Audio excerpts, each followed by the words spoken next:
안녕하세요. 리딩의 용용입니다. 오늘 가져온 내용은요, 블록체인이에요. 제가 너무 관심이 많았었고, 그리고 되게 재밌더라고요. 그래서 제가 책을 요번에 소개해드릴 책은 바로 이 책인데, 블록체인 암호화폐 2.0이란 책이에요. 2.0, 이 책은, 김기영 씨라는 저자가 GBA 지금 한국 대표로 계신데, GBA는 거버먼트 블록체인 어소시에이션이라는 그런 협회 회장으로 지금 계시고, 되게 재밌었어요. 누구나 쉽게 알아듣기 쉽게도 설명을 해주셨고요. 그래서 사실 블록체인을 이해하기 위해서는 우리 4차 산업혁명에 대해서 좀 이해를 가질 필요가 있는데, 4차 산업혁명 요 몇 년 전부터 계속 들려왔죠. 4차 산업혁명이다, 뭐가 어쩌다 저쩌다 해도 근데 그게 확 와닿거나 그러지는 않아요. 뭔가 변화가 일어나고 있다는 생각은 알겠지만 되게 두리뭉실하게 알고 있어요, 저희들은. 그렇기 때문에 조금 더 간단하고 알기 쉽게 이제부터 설명을 해드릴게요. 블록체인을 이해하려면 우선은 이 4차 산업혁명에 대해서 아주 작은 이해가 필요한데, 자, 그럼 한번 되돌아봅시다. 1차 산업혁명 때는 뭐가 중심이 되었죠? 증기기관이었어요. 이 증기기관이 개발되면서 기계화가 되기 시작했어요. 수공업에서 기계화로 옮기기 시작했죠. 그래가지고 그때 유명해진 그리고 성공한 업체들이 어디냐? 섬유산업이 굉장히 발달을 했어요. 그리고 나서 2차 산업혁명 때는 석유와 전기가 많이 이용되기 시작하면서 대량 생산이 가능하게 되었어요. 이 대량 생산이 가능하게 되면서 뜬 사업이 어디냐? 자동차 산업이 뜨게 되었죠. 네. 그래서 이때부터는 블루 컬러들이 굉장히 파워를 가지기 시작했어요. 그러다 3차 산업혁명 때는 인터넷과 컴퓨터가 개발되고 발달하기 시작하면서 지식정보화 사회로 들어가게 했대요. 우리 사회는. 그러면서 IT 산업, 마이크로소프트라든지 IBM 같은 회사들이 굉장히 뜨게 되죠. 자, 그럼 이제 4차 산업혁명이 되었는데 지금 그 중심에 우리가 있어요. 그런데 그 키가 되는 게 뭐냐? 5G라는 거죠. 우리 지금 5G 휴대폰 많이 나오고 있죠. 그게 5G의 G가 뭐의 약자냐? 제네레이션이에요. 세대를 얘기하는 거예요. 즉 벌써 5세대까지 온 거죠. 그럼 우리는 1G, 2G, 3G, 4G, 5G를 겪고 있잖아요. 1G 때는 어땠나요? 우리 전화기. 밖에서 휴대폰이 가능했던 게 1G였어요. 그죠? 휴대전화를 가지고. 2G 때는 어떻게 변했냐? 문자가 가능해집니다. 그리고 3G가 되면서 인터넷이 가능해지기 시작했고, 4G 때는 화상전화가 가능해지면서 지금 5G까지 왔는데, 지금 5G 어때요, 솔직히? AI 스피커라든지, 웨어러블, 스마트워치라든지, 혹은 구글 글래스라든지, 이런 것들이 나오고 있지만, 그게 진짜 필요한가라는 생각이 들고 있잖아요. 꼭 그게 없어도 되지 않는가라는 생각이. 그거는 아직 스마트폰을 넘을 만한 것을 찾지 못하기 때문에 지금 포스트 스마트폰이라고 불리는 것들이 계속 나오고 있는 거예요. 무슨 뜻이냐? 우리 폴더폰 쓸 때, 그죠? 이렇게 태어날 때부터 스마트폰을 경험하신 분들은 폴더폰이 뭘까라는 생각이 드실 수도 있겠지만, 폴더폰 쓰시는 분들이 예전에 폴더폰 쓸 때 흑백이었죠. 그러다가 칼라가 되기 시작하면서 8가지 색깔, 16개의 색깔, 32개의 색깔, 이렇게 점점 색깔이 다양화됐죠. 그리고 카메라가 달리기 시작하면서 카메라도 몇만 화소, 100만 화소, 200만 화소 이런 식으로 늘어나기 시작했어요. 하지만 어느 순간부터 혁신적인 게 점점 없어지기 시작해요. 그냥 화질이 조금 더 좋아졌다라든지, 혹은 카메라의 화소가 조금 더 좋아졌다라든지, 이 정도의 변화에서 많이 변하지 않는 상태가 와요. 이거를 코모디티화가 된다고 하는데요. 코모디티는 생필품이에요. 생필품은 잘 바뀌지 않아요. 자, 생각해 볼게요. 샴푸가 100년 동안 굉장한 혁신을 이루었나요? 치약이 50년 넘게 무언가 굉장히 심하게 바뀌어왔나요? 그러지 않다는 거예요. 즉, 생필품화, 코모디티화가 진행될수록 점점 변화의 폭은 줄어들어요. 그럴 때 새로운 것이 나온다는 얘기가 되는 거예요. 폴더가 더 이상 변화가 심하지 않고 코모디티화 됐을 때 나온 게 뭐예요? 스마트폰이었다는 거죠. 굉장히 혁신적이었죠. 스마트폰. 하지만 지금 어때요? 지금 스마트폰 상위 평준화가 돼가고 있죠? 특별히 항상 그냥 카메라가 조금 늘고 화질이 좋아지고 화소가 좋아지고 화면이 좀 더 깨끗해지고 이런 거에서 크게 변함이 없어지고 있어요. 즉 뭐냐? 스마트폰도 코모디티화 되기 시작했다라는 거예요. 그럼 그 다음 나오는 게 반드시 나올 때라는 거죠. 자, 두 번째. 우리 컴퓨터는 어떨까요? 컴퓨터 예전에 B2B였어요. 비즈니스 투 비즈니스였어요. 즉 기업이 기업에다 파는 게 컴퓨터였어요. 옛날에 OA라는 말이 있었죠. 뭐예요? 오피스 오토메이션. 즉 오피스를 위한 거였어요. IBM도 그래요. IBM. 인터내셔널 비즈니스 머신이라 그래가지고 IBM인 거예요. 즉 뭐냐? 비즈니스 머신인 거예요. 기업을 위한 기업이었을 뿐인 거예요. 그러다 어떻게 되죠? B2C가 되죠. 개인에게도 컴퓨터가 다 들어오게 돼요. 마이크로소프트 같은 회사들이 생기면서 개인 가정에 컴퓨터가 들어오기 시작하죠. 지금은 어때요? C2C예요. 커스터머 투 커스터머. 즉 소비자가 소비자한테. 우리 요즘 직거래도 많이 하죠. 그런 것처럼 점점 변해가고 있다는 거예요. 그래서 이런 지금 5G가 도입되고 이런 C2C 그리고 SNS가 이렇게 활성되는 생활에서 어떻게 돼가냐? 5G가 정착이 되면 되는 거는 상시 온라인화가 된다는 거예요. 이 상시 온라인화라는 거는 예전에는 온라인에 접속을 하려면 컴퓨터를 부팅이라는 걸 했었어요. 근데 지금 어떻죠? 바로 들어갈 수 있죠. 상시 온라인이 돼 있죠. 그런 상태를 얘기하는 거예요.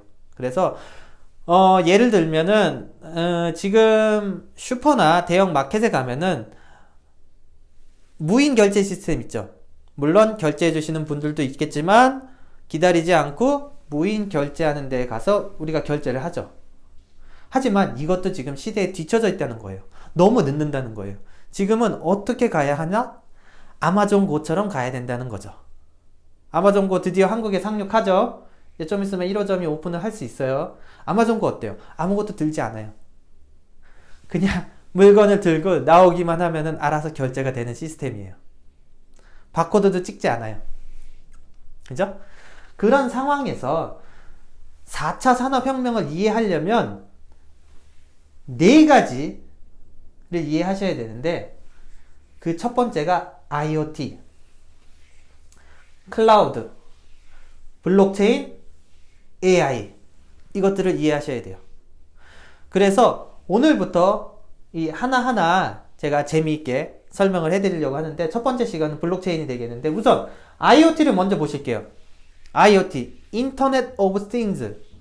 모든 것들이 모든 가전제품부터 시작해서 모든 물건들이 인터넷으로 연결되어 있다는 얘기예요. 예를 들면 집 안에 소파에 앉아서도 내가 에어컨을 조절할 수 있고 집 안에 있으면서도 자동차에 시동을 걸 수가 있고 저 같은 경우는 밖에 있을 때 집에 들어가기 직전에 한 5분 전, 10분 전에 스마트폰으로 집에 있는 공기청정기를 터보로 돌려놓습니다. 공기를 다 정화시켜 놓고 나서 이제 제가 들어가죠. 이런 것들이 IoT라고 해요. 근데 이런 IoT를 쓰려면은 굉장히 속도가 빨라야 되는데 그래서 5G가 그 IoT화를 더욱더 가속화시킨다는 거죠. 근데 그 IoT가 되고 나면은 굉장히 방대한 데이터들이 나오게 돼요. 그 데이터를 저장하는 곳이 어디냐? 클라우드라는 거죠. 그리고 그 클라우드에 있는 정보들을 암호화해서 관리하는 게 블록체인이고, 그 방대한 자료들을 가지고 분석해서 우리에게 정말 필요한 것들을 제공해 줄 수 있는 것들이 AI인 거예요. 자, 클라우드, 그 방대한 데이터들. 전 세계에서 클라우드 사업으로 가장 성공한 기업은 어디일까요? 혹시 아세요? AWS예요. AWS 어디냐? 아마존이에요. 아마존은 전 세계의 클라우드 시장의 거의 40%를 독점하고 있어요. 2019년 기준으로 2019년 1분기에 영업이익 5조 원이었는데 그 5조 원 중에서 2.5조 원, 즉 50%가 클라우드 사업이었던 거예요. 더 재밌는 얘기를 하면 그 2019년 1분기에 총 매출 중에서 클라우드가 차지하는 매출은 불과 11%였는데 이 11% 중에서 영업이익으로만 따져보면은 영업이익의 50%를 클라우드가 차지해요.